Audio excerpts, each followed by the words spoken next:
ඇරෙනවා. Simon කිව්වා මාලා මොකද මේ ඇරෙනවා. කම්මුවට ගහගන්න විකාර කරන්නේ? අනේ මං හිතුවේ මේක භයානක හීනයක් කියලා. ගහගෙන බැලුවේ ඇහැරෙයිද කියලා. සයිමන් දැන් හවස් වෙන ළඟයි. තව ටිකකින් කළුවර වෙයි. ඊට පස්සේ රෑ වෙයි. රෑ වෙන්න කලින් අපි ජෙට් එක ළඟට නොගියොත් මේක මීට වඩා භයානක හීනයක් වෙයි. අයියෝ ඇරෙනවා. ඇති. ඔක නවත්ත ගන්න. අයියෝ ඒ මොකද? මන් දන්නේ නැහැ. මන් දැක්කේ නැහැ. සයිමන් අපිට මෙතන ඉන්න බෑ. අපි යමු. හරි අපි යමු.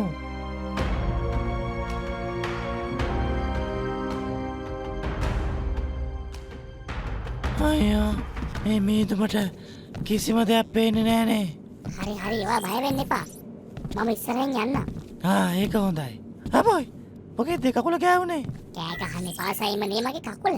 ඔයාගේ කකුල වෙන්න බෑ. සරබෙද්ද? සයිමන් කෑ ගහන්න එපා. අයියෝ තව ගොඩක් දුර යන්න ඕනද? නෑ ඩ්‍රොයිඩ් පොඩා මට එහා පැත්ත පේනවා. හරි නියමයි. අපි ආව එළියට. ඩ්‍රොයිඩ් පොඩා කොහොයා? සයිමන් කෑ ගහන්න එපා. මම මේ එනවා. ඔයා කිව්වේ මට ඉස්සරහින් යනවා කියලානේ. හරි ඉතින් මගදී ඔයා මාව පහු කරගෙන එන්නේ නැති. හරි ෂොක්. මේ අපි දැන් කොහෙද ඉන්නේ? අපි ඉන්නේ ජෙට් එකෙන් වැඩි ඈතක නෙමෙයි. අර පේනවද? අපේ ජෙට් එක. සයිමන් මෙතනින් එහාට ගොඩ බිමින් යන්න බෑ. මේ වතුර පාරෙන් ගියොත් අපිට ඉක්මනින් යන්න පුළුවන් වෙයි. අපේ කැප්ටන් ලොක්කා තමයි මේ වෙලාවේ ඉන්නේ තිබ්බේ. ඔව් ඒක නම් ඇත්ත. සයිමන් මේ කොටය. අපි මේක වතුරට තල්ලු කරලා මේ කොටේ උඩ නැගලා අපි යමු. ඉන්න. මම කොටේ වතුරට තල්ලු කරන්නම්. එන්න දෙන්නම තල්ලු කරමු. හරි. අම්මේ හොඳයි. හරි අපි දැන් යමු. මේ ජෙට් එකේ වගේ දකදොයන් ගාලා මේකෙත් වතුරට පෙරලයිද? සයිමන් කරන්න දෙයක් නෑ. අපි ගිහිල්ලාම බලමු. හරි මොනා කරනද? අපි යන්.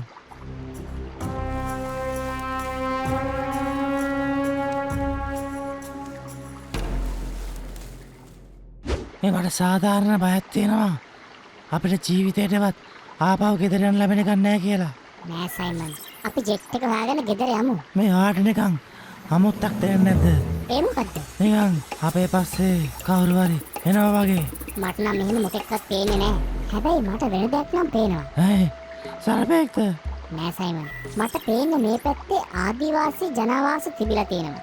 හැබැයි දැන් නම් කවුරුත් නෑ වගේ. හැම දෙයක්ම දාලා ගිහින්. ඒ ඇයි දන්නේ ඒගොල්ලෝ ගිහලා දෙන්නේ? එයාලා ගිහින් තියෙන එක නම් ඔයාට හොඳයි. ඒ මොකෝ මට හොඳ? එතකොට ඔයාට? සයිමන් සමහර ගෝත්‍රිකයන් යකඩ කනවා කියලා නම් වාර්තා වෙලා නෑ. හැබැයි මිනිස්සු කනවා කියලා නම් වාර්තා වෙලා තියෙනවා. මිනිස්සු කනවා? ඇහැරෙනවා. සයිමන් ඔය මොකද කරන්නේ? විකාර කරන්න එපා. හරි. ඇයි දන්නේ? මෙයයි මෙතනින් ගිහින් තියන්නේ. ඒකට ගොඩාක් හේතු තියෙනවා. ගෝත්‍ර අතර ගැටුම් ඇති වෙන්න පුළුවන්. තව වසංගත වගේ දේවල් හේතු වෙන්නත් පුළුවන්. එහෙම නැත්නම් අලුත් ජීවිතයක් පටන් ගන්න හිතාගෙන ගියා වෙන්නත් පුළුවන්. අර බලන්නකෝ. පුරුෂයා. හරි. අපි මෙතනින් ගොඩබිමට යමු. ජෙට් එක තියෙන අර පැත්තේ. එන්න අපි යන්. මේ ඉන්න ආදිවාසීන් කොහොමද කිතුණු වුනේ? ඒක නම් පුදුම වෙන දෙයක් නෑ. යේසුස් වහන්සේ කිව්වනේ සියලු ජාතීන් උන්වහන්සේගේ ගෝලයන් කරන්න කියලා. ඒක හරි. උන්වහන්සේගේ නාමය හැමෝම දැනගන්නවා. හැබැයි ප්‍රශ්නේ මේ සර්ප වනාන්තරයට එන්න තරම් සයිමන්ට වඩා කවුද නිර්භීත? මං හොයාගත්ත කවුද ආවේ කියලා. කවුද කැප්ටන් ලොක්කාද? නෑ. අර පේනවද? මේක ගොඩක් පරණ ටෙන්ට් එකක්. මේකේ MAF කියලා ගහලා තියෙනවා. MAF? ඒ මොකද්ද? මම කියන්නම්. හැබැයි ටිකක් දිග කතාවක්. මේ සර්ප වනාන්තරේ කතන්දර ආන්න පුළුවන් තත්ත්වයක් නෑ. හැබැයි ඔන්න ඔය කියලා දාන්න මෙහා.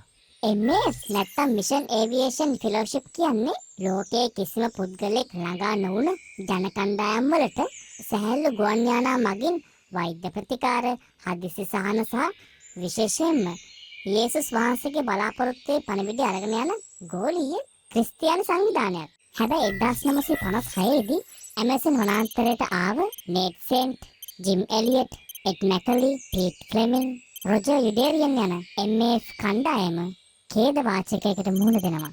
ඇමසන් වල හිටිය බාහිර ලෝකයේ ප්‍රතික්ෂේප කරපු වවුරානි කියලා ගෝත්‍රික කණ්ඩායමක්.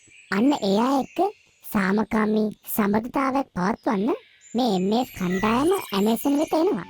ඒ මෙහෙයුමට යාලා කිව්වේ ඔපරේෂන් ඕකා කියලා. හැබැයි ඔයා දන්නවද වවුරානි ගෝත්‍රිකයන් විශ්වාස කළේ පිටතින් එන අය හැමෝම එයාට තර්ජනයක් කියලා. ඉතින් මේ ගෝත්‍රික කණ්ඩායම මේ මිෂනාරිවරුන්ට පහර දෙනවා. මේ මිෂනාරිවරු ළඟ තුවක්කු තිබුණා. ඒ සත්තුන්ගේ ආරක්ෂාව වෙන්න. හැබැයි මේ වෙලාවේ ඒ තුවක්කු එයාලා පාවිච්චි කරේ නැහැ. එදා දවසේ මේ මිෂනාරිවරු ඝාතනය වුණා. මං සර්පයන්ට බය එන්නේ නැතුව ඉන්න හැදුවේ. හැබැයි ක්‍රිස්තුස් වහන්සේගේ පණිවිඩය අරගෙන ඒ අය මෙහෙට එන්න තරම් ලොකු අවදානමක් ගත්තා. ඔව් සයිමන්. හැබැයි කතාව එතනින් ඉවර නෑ. ඒ මියගේ මිෂනාරිවරුන්ගේ බිරින්දෑවරු සහ පවුලේ අය වවුරානි ගෝත්‍රිකයන් වෙතට ආවා. මොකක්? ඔව්. ඒ අය ඇවිත් යේසුස් වහන්සේගේ ප්‍රේමයේ පණිවිඩය බෙදා ගන්නවා. මිනිස් වර්ගයා දෙවියන් වහන්සේගෙන් වෙන් වෙලා පෞකාර ජීවිතයක් ගත කරන බවත්, මිනිසා විසින් ගත කළ යුතු ධර්මිෂ්ඨ ජීවිතය යේසුස් වහන්සේ මේ පොළවේ ගත කළ බවත්, මිනිසාගේ සියලුම අධර්මිෂ්ඨකම් උදෙසා ගෙවිය යුතු දඬුවම උන්වහන්සේ කුරුසිය මත ගෙවා අවසන් කළ බවත්, ඒ වගේම තුන්වෙනිදා නැවත මරණයෙන් නැගිටින බවත් කියන යේසුස් වහන්සේගේ යහපත් ආරංචිය මේ අය වවුරානි ගෝත්‍රික ජනතාවත් එක්ක බෙදා ගන්නවා. යේසුස් වහන්සේගේ සුභාරංචිය නිසා ඒ අය එඩිතරව නිර්භීතව ආවා. ඔව් සයිමන්. ඊට පස්සේ MAF එකෙන් මේ පැත්තට එන්නේ නැති. හැබැයි මෙතනට මොකද්ද උනේ කියලා නම් අපි දන්නේ නැහැ. සයිමන් රෑ වෙන්න ළඟයි. අපිට තව ටික දුරයි ජෙට් එක ළඟට යන්න තියෙන්නේ. අපි ඉක්මනින් යමු. හරි යමු.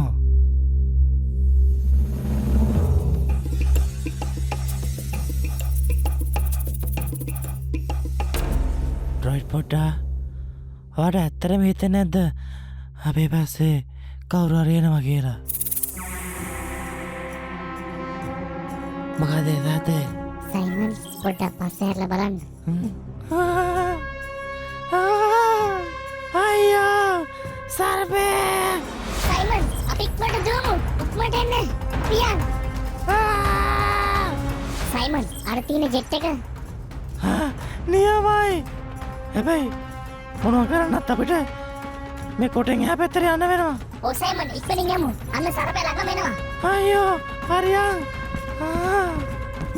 මේ කොටේ කඩන්ගටයිද දිරච්ච කොටයක්. බල බල ඉන්න බෑ සයිමන්. අපි ඉක්මනින් එහා පැත්තට යමු. හරි මං එනවා. හරි රයිට් පොඩ්ඩා ඉක්මනින් ගිහලා ජෙට් එක ස්ටාර්ට් කරගන්න. හරි ඉක්මනින් බලන්න. සර්පයා මේ පැත්තට යන්නේ. හරි සර්පයා දැන් ඉතින් ඔයාට එන්න බෑනේ. රයිට් පොඩ්ඩා ඉක්මන් කරන්න. ඔව් සයිමන් මම ඉක්මන් කරනවා. හේ මොනවද බලන්නේ? හේ කොහෙද යන්නේ? හේ සර්පයා රයිට් පොඩ්ඩා සර්පයා ගියා පහලට. එහෙනම් හොඳයිනේ. ඒ වුණාට ඕ ගියපු විදිය මට එච්චර අල්ලන්නේ. හරි ජෙට් එක හදාගත්තා. නියමයි අපි නැගෙමු. හරි සයිමන්. අපයි අන්න සර්පයා මේ පැත්තට ඇවිල්ලා. හරි ඉක්මනට යමු. ඉක්මනට යන්. හරි අපි යනවා. අපයි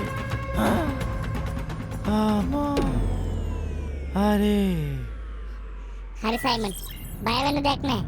අපි දැන් ඉන්නේ උඩ ගෝනේ. මට හිතා ගන්න බෑ අපි බේරුණා කියලා. Simon, good පොඩ්ඩා. Simon, good පොඩ්ඩා. දෙන්නම කොහෙද ගිහින් හිටියේ? අපි කොච්චර වෙලා උත්සාහ කළාද තමුන්ලව සම්බන්ධ කරගන්න? ඒක දිග කතාවක්. මට ඒ දිග කතාව ගැන සම්පූර්ණ වාර්තාවක් ඕනේ. නැත්තම් ආයෙත් ජෙට් එක දෙන්නටම මාසෙකට තහනම්. අපි කැප්ටන්ට හොඳටම කේන්ති කියලා. සයිමන් වාට මොකද හිතෙන්නේ ගමන ගැන? මං බයේ එන්න නැතුව ඉන්න හැදුවේ. හැබැයි ආවට පස්සේ මං දැනගත්තා යේසුස් වහන්සේගේ පණිවිඩය අරගෙන මිනිස්සු කොච්චර දුරනම් ගිහිල්ලා තියෙනවද කියලා. මට හිතෙනවා මාත් එහෙම යන්න ඕන කියලා. මොකද උන්වහන්සේගේ පණිවිඩය තමයි මිනිස්සුන්ට තියෙන එකම බලාපොරොත්තුව. ඔව් සයිමන්. ඔයා හරි.